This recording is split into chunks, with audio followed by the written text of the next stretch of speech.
warahmatullahi wabarakatuh. Bersama lagi dengan saya, Pandu Pramudita, yang akan bersama kalian pada mata kuliah Ragam Hias Nusantara.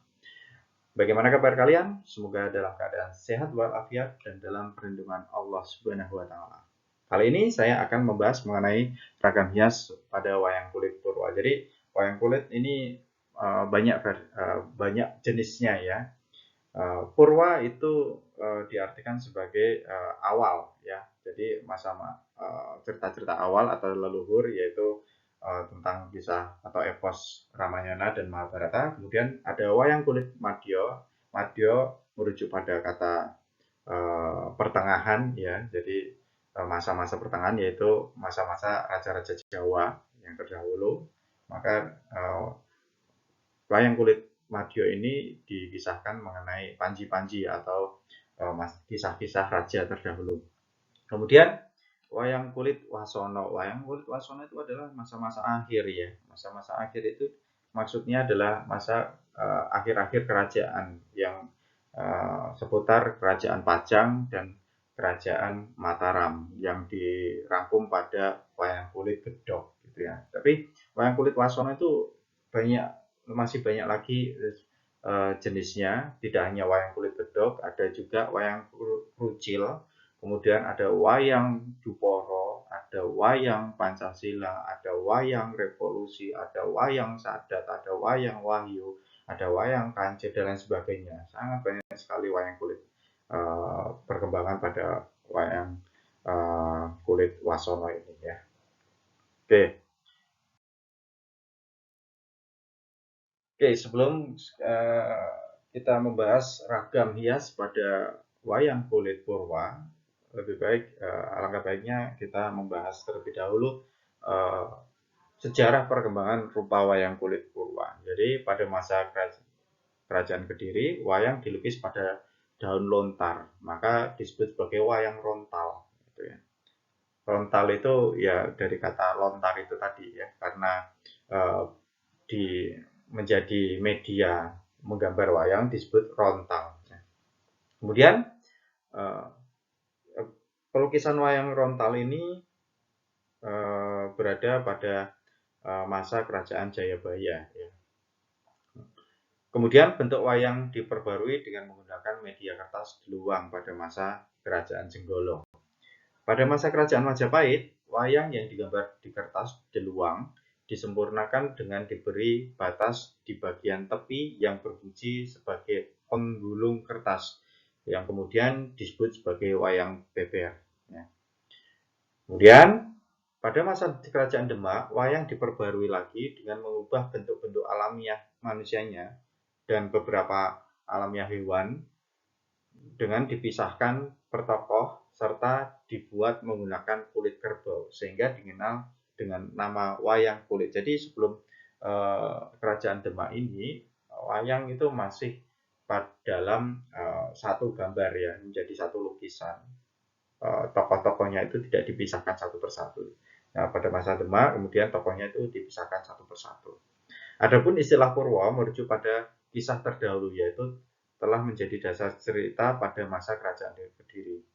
Jadi Ramayana itu tadinya pada wayang beber itu juga mengisahkan Ramayana dan Mahabharata. Namun ketika sudah diambil alih oleh kerajaan Demak, wayang beber tidak diperbolehkan lagi menceritakan Ramayana dan Mahabharata. Kemudian wayang beber menceritakan kisah Panji-Panji. Gitu.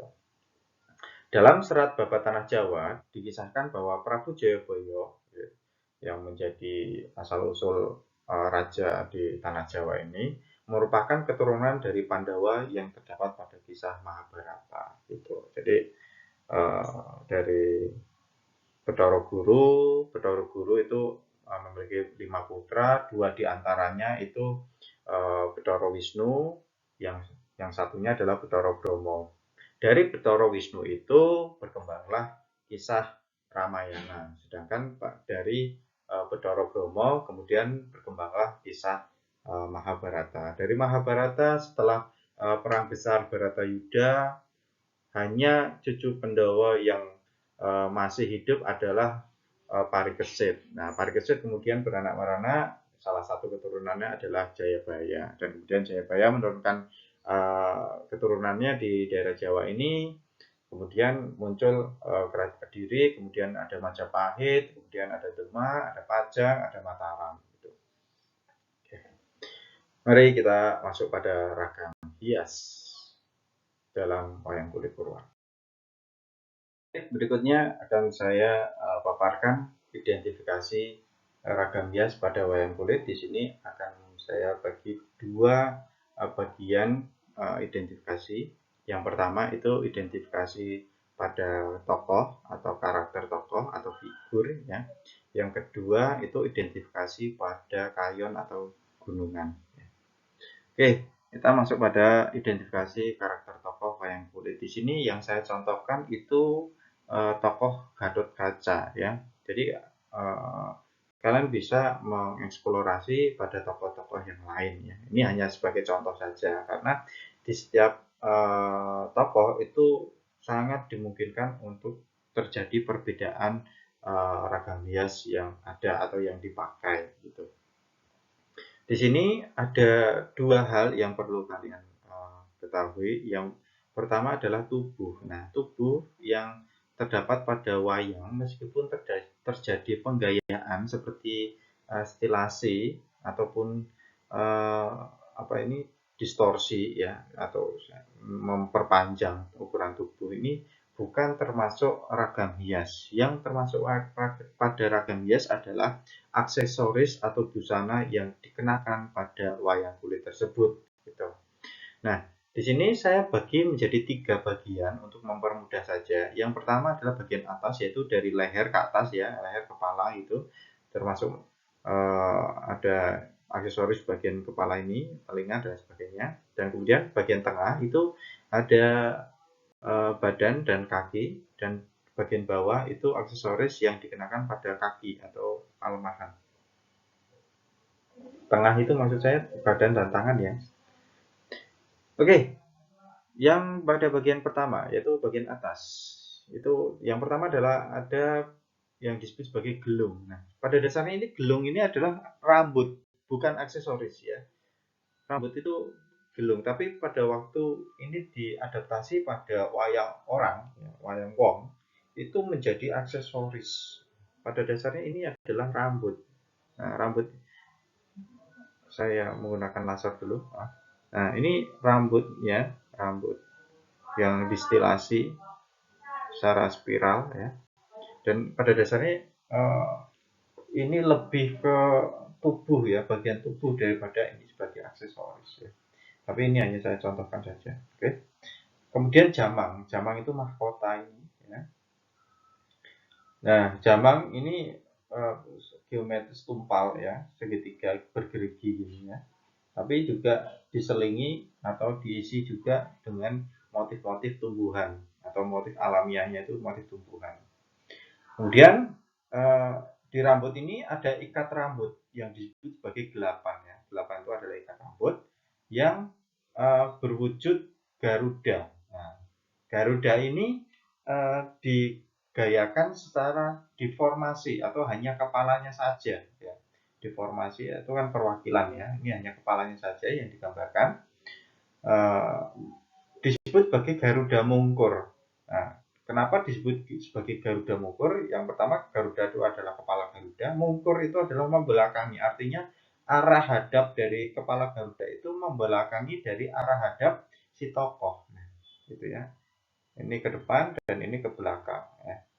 Kemudian mulut Garuda itu menjulurkan lidah yang disebut sebagai utah-utahan. Jadi terkadang ini ada yang utah-utahnya pendek, ada utah-utahannya sedang, dan ada utah-utahan pendek dan utah-utahan panjang. Terus kemudian ada utah-utahan walik, artinya ketika menjulur dan kemudian berbalik arah, gitu. Kemudian ada sumping. Sumping itu aksesoris yang ada di bagian telinga seperti daun telinga, ya. Jadi dia bukan anting-anting, ya, beda lagi. Tapi dia aksesoris yang ada di kuping yang bentuknya seperti daun telinga, gitu. Kemudian ada lagi aksesoris lain adalah anting-anting atau suwong atau giwang, gitu, ya. Yang ini biasanya bermotif alamiah tumbuhan ya. Kalau yang sumping juga bermotif alamiah tumbuhan.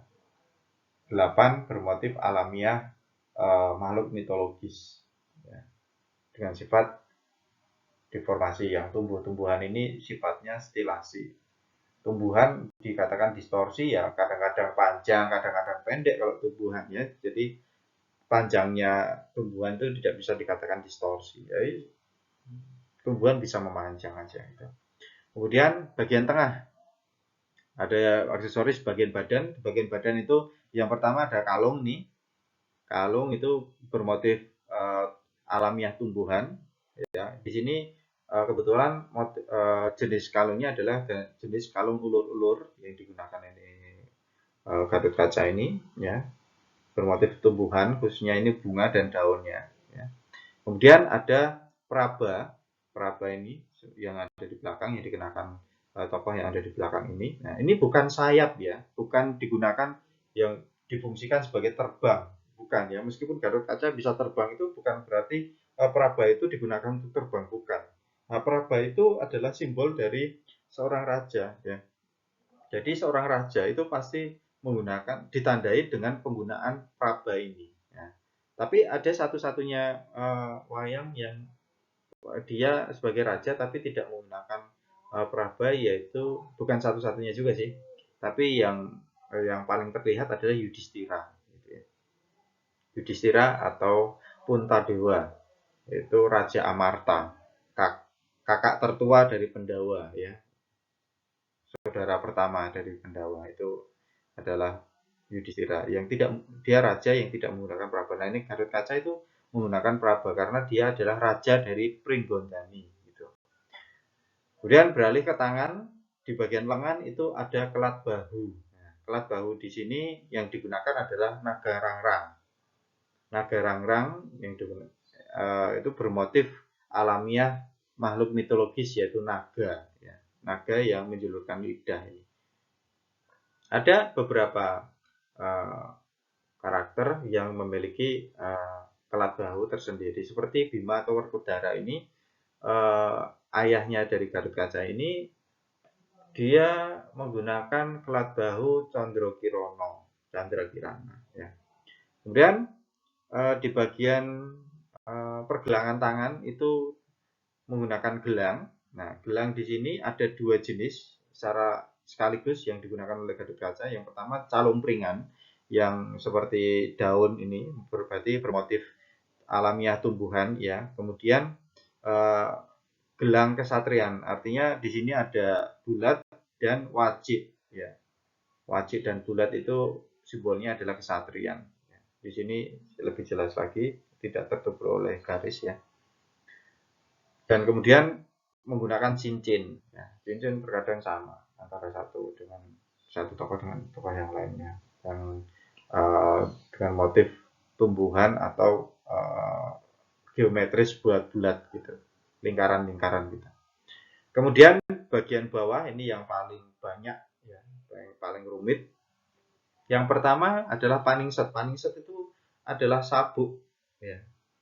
Sabuk dalam arti tali sabuk itu sendiri. Yang kedua adalah pending. Pending itu adalah seperti apa ya? Di bagian gesper ya, seperti gesper pengikat dari sabuk itu sendiri. Kemudian bagi jarik ini, jarik yang digunakan oleh tokoh disebut sebagai kampuk ya. Karena ini Gatot Kaca adalah seorang raja, maka jariknya itu bermotif parang ya. Kemudian sembulian. Nah, sembulian itu adalah kain yang menjuntai ke bawah. Itu adalah sembulian. Ini, ya. Ini ada sembulian. Kemudian badong. Badong itu adalah kain yang menutupi kemaluan. Badong adalah kain yang menutupi kemaluan. Jadi kalau zaman dulu kan kalau menggunakan kain itu berlapis-lapis ya. Jadi ada kain yang paling dalam, kemudian lapis 2, lapis 3 dan sebagainya. Kemudian uncal wastro. Uncal wastro itu adalah satu perhiasan yang dari perhiasan gitu ya, yang menjuntai ke bawah ini.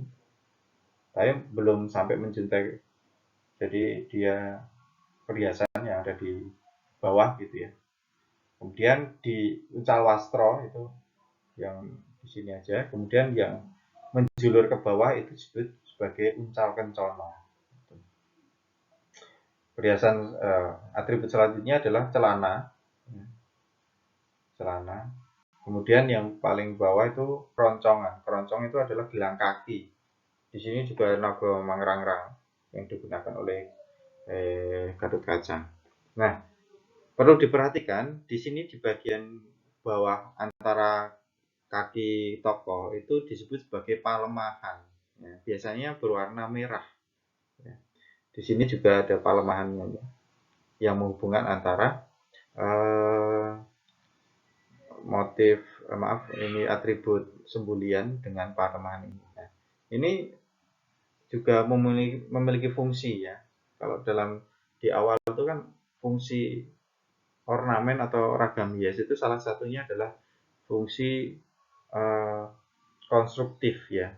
Artinya ini salah satu sebagai kekuatan ya.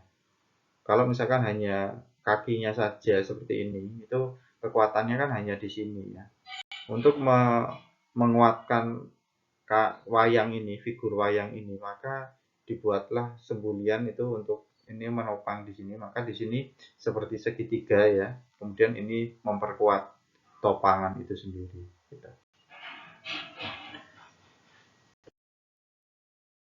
Baik, selanjutnya identifikasi pada ragam hias, kayon atau gunungan. Di sini gunungan yang saya contohkan itu adalah gunungan Blumbangan dan Gapuran yang merujuk pada Gotro Pramukanyo Muda ya. Jadi kayon dan kayon atau gunungan itu memiliki banyak versi ya. Di sini yang saya contohkan itu Pramukanyo Muda. Oke, yang sebelah kiri adalah kayon atau gunungan Blumbangan. Jadi disebut kayon itu karena kayon itu berasal dari kata kayu, kayuan itu artinya itu pohon ya. Di sini ada pohon, motif pohonnya. Sedangkan gunung itu karena bentuk luar dari figur ini berasal dari stilasi gunung ya. Di sini segitiga ini. Sama ini gapuran juga iya, ada pohonnya dan berbentuk gunung. Nah, kita fokus pada ragam hiasnya. Yang paling atas yaitu adalah nyamat. Nyamat itu adalah mahkota. Nah, di sini yang disebut mahkota itu adalah digambarkan sebagai mahkota bunga atau kelopak bunga, yaitu pucuk bunga itu sendiri ya di sini bagian atas. Yang dimasukkan sebagai tujuan hidup. Tujuan hidup makhluk hidup itu apa? Yaitu bertunggal kepada Tuhan Yang Maha Esa ya. Tuhan atau Allah Subhanahu wa taala ya. Kemudian pohon. Pohon dalam hal ini adalah pohon kehidupan atau pohon hayat ya. Dalam bahasa Inggris tree of life ya. Kemudian di sini cabangnya ada 1, 2, 3, 4, 5, 6, 12 sama 1 berarti 13 cabang. Sedangkan di sini ada 1, 2, dan 1, 5. Ada 5 cabang di sini ya. Yang di Gapuran 5 cabang, yang di Gunungan Blumbangan ada 13 cabang. Nah, setiap cabang itu cabang dan ranting itu dipucuki dengan daun dan bunga-bunga yang rimbun ya. Serta juga dihuni oleh berbagai binatang ya. Nah, di sini ada berbagai binatang, ada burung ya, burung yang berterbangan ataupun bertengger. Di sini juga ada banyak, di Gapuran juga. Kemudian ayam hutan ya, ayam hutan yang bertengger. Burung itu artinya kicauan burung itu menandakan bahwa manusia itu harus memiliki suara yang baik ya, bertutur kata yang baik kan dalam dalam dalam bahasa Jawa itu, dalam tutur Jawa itu ada yang disebut ajining diri ono ing lati, artinya harga diri seseorang itu bisa kita lihat dari tutur katanya gitu ya. Ada juga lagu yang berjudul Lati kan gitu. Ajining diri ono ing lati. Jadi tutur kata itu pentingnya. Kemudian ayam hutan. Ayam hutan itu berkokok artinya itu orang harus disiplin, tahu waktu ya. Kemudian kera. Kera itu pintar memilih. Kalau dalam hal ini itu kan kera itu kan pintar dalam memilih buah yang masak dan yang mentah itu kan. Artinya manusia pun juga harus pintar memilih ya, mana yang benar, mana yang tidak benar, mana yang berita yang benar, mana yang hoax, itu harus pintar memilih gitu ya. Kemudian Banaspati. Banaspati itu ini antara stilasi, distorsi juga ya. Stilasi karena ada ininya, permainan garisnya, kemudian distorsi karena matanya kemudian dibuat lebih besar, lidahnya dibuat menjulur lebih panjang, juga deformasi ya karena hanya kepalanya saja ya, hanya kepalanya saja. Tapi juga transformasi karena tidak hanya kepala makhluk juga, tapi juga rambutnya juga api ya. Jadi ada perpindahan. Jadi penggabungan antara dua elemen yaitu makhluk dengan elemen alam ya. Kemudian kalau yang lain itu ada stilasi ya. Kemudian ada bunga dan daun ya. Ya, ada daun dan bunga, dan sekujur ini ada daun dan bunganya. Kemudian kenas. Ini kenas. Kenas itu seperti kijang tapi juga seperti serigala. Ekornya seperti naga. Gitu. Ekornya seperti naga. Wajahnya seperti macan ya, maaf, bukan serigala. Wajahnya itu seperti macan, badannya seperti kijang atau rusa dengan ekor seperti naga. Ya. Itu kenas, hewan mitologi. Sedangkan yang ada di Gapuran itu ajak ya. Ajak itu seperti anjing tapi wajahnya itu seperti serigala dengan ekor seperti naga. Ya, gitu. Kemudian ada kolam atau yang disebut sebagai blumbang atau blumbangan itu. Kolam. Ini air ya, ini juga air. Dan ini perlu diketahui motif dari rumah ini juga seperti air juga ya. Seperti air. Jadi air itu tidak hanya di sini yang warna biru ini, tapi juga kalau dalam Gapuran itu juga atapnya juga seperti motif air ya. Kemudian sayap Garuda ya. Di kanan kiri ada sayap Garudanya. Ini jelas masuk dalam deformasi ya, karena hanya perwakilan dari badan sayap Garuda itu sendiri. Kemudian kalau di paling bawah itu ada palemahan ya. Palemahan itu hanya bidang panjang yang berwarna. Biasanya itu warna merah. Ini karena yang membuat adalah Pak Bambang Suwarno, dan Pak Bambang Suwarno itu salah satu dalang yang kondang di Surakarta, dan juga dia adalah dalang keraton yang memiliki kain cinde berwarna kuning hijau, sehingga ini menjadi warna kuning hijau ini menjadi identitas dari Pak Bambang Suwarno itu sendiri. Tapi biasanya itu warnanya hitam atau merah gitu ya. Tapi juga kuning hijau tuh bisa memiliki arti gitu ya. Kuning artinya itu sufia, hijau itu mulhimah gitu ya. Oke, kemudian perbedaan antara gunungan dan gapuran ya. Belumbangan dan gapuran. Nah, di Belumbangan itu muncul motif lain yaitu ular ya. Di sini ular. Ular itu menandakan dunia bawah atau dunia tanah ya, melambangkan tanah atau dunia bawah. Kemudian macan ya, yang menjaga hutan ini. Sedangkan